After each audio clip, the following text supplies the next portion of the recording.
How's it going, everybody? Welcome to the channel. My name is Miles Gutierrez. Thank you for joining me today.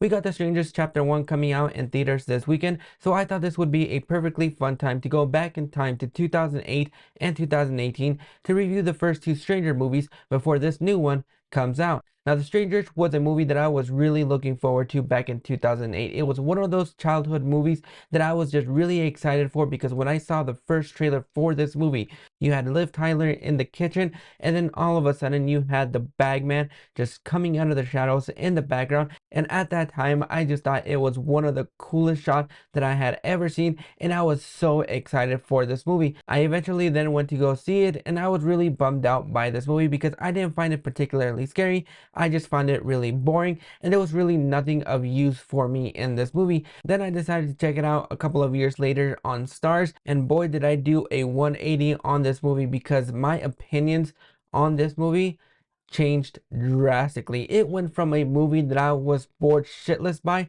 to a movie that's just scared me shitless. Now, the story for this movie is pretty generic. You have a couple that is coming home from a wedding reception at 3 in the morning. They get into a big argument, and then the stranger starts terrorizing them, and that's really the plot of this movie. There's nothing really big or grand. I did not need this movie to be Shakespeare.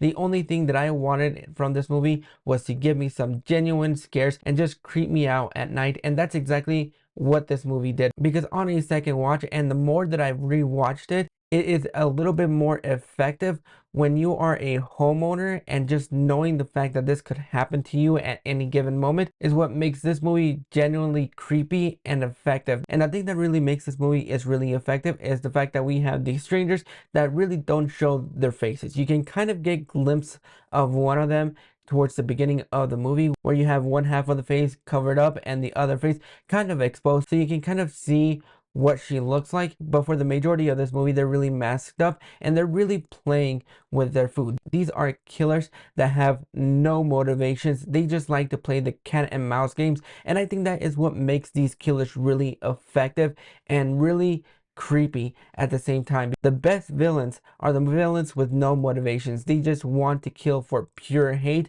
and that is what this movie really brings us. This movie does rely a lot on cliche jump scares and loud bangs, but to me, I think they were placed in the right moments, and I thought they were pretty effective for when they were used.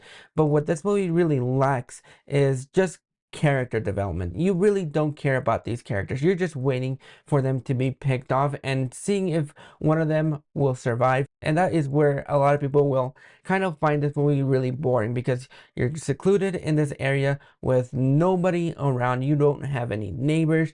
You're just surrounded by emptiness, and you have nowhere else to go. Even if you try to run, these killers will find a way to find you and kill you. And I think that is where this movie could have been a little bit more developed, because even though this movie is generic, you know exactly the beats that this movie is going to be taking, you kind of want to be able to root for these characters to get out of this situation and be able to get home to freedom. But when it comes down to these characters, you really don't give a shit about them, because they're just generic couples that you've seen many times before. And quite frankly, you just want to be able to see what kind of scares you're going to be getting out of this movie. Now, overall, this movie is okay. I really enjoy it every single time that I pop it on. But I can definitely see how this movie is not for everybody. I can see why some people are on the underrated and some people are on the overrated. But overall, I'm going to go ahead and give The Strangers a 5.5 out of 10. It's not the greatest horror movie of all time, but it definitely does serve its purpose